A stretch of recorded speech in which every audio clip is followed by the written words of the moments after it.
conference is being held in the context of a strong commitment towards turning Australia into some form of politicians' republic. This is what is being proposed, and this is unacceptable, completely unacceptable, and something about which we must protest. This is no argument for one side of politics, because all of the great leaders of the Australian Labor Party have been constitutional monarchists. The Crown is something which has been with us every step of our national journey. So often we forget where we came from. We forget what has made us who we are.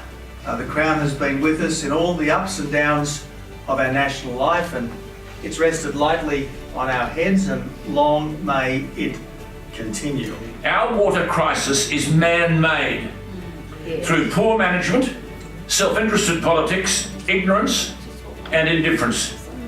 It is possible to drought-proof our cities, and it ought to be possible to put our agriculture on a sustainable footing. Sovereignty has been erased from our lexicon for the past 7 decades. What we're witnessing is a natural phenomenon as the global strategic architecture undergoes profound change. Nothing lasts forever except for the possibility of our identity, and it is that which we have neglected so badly.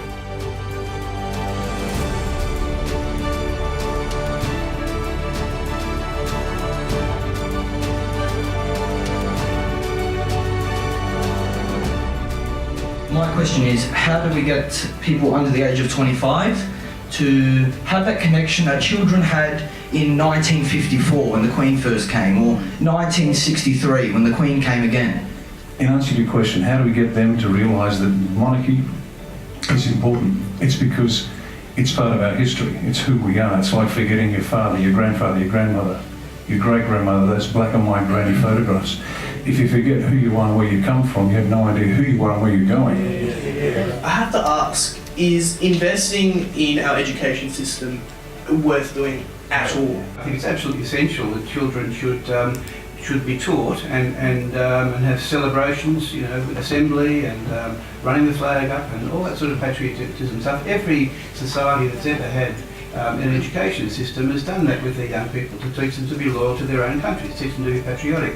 We need to start looking at Australian history and building that sense of gratitude, which will in turn build this sense of cultural confidence. The reason I started FLAG Australia, Food Producers Landowners Action Group Australia, because we are fighting for the right to grow clean, healthy food for all of you.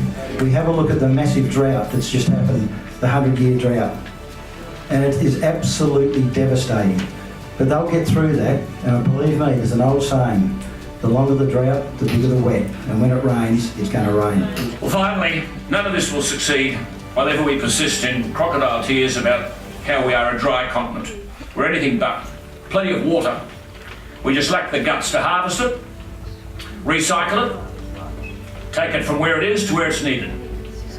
The challenge for us is to think big.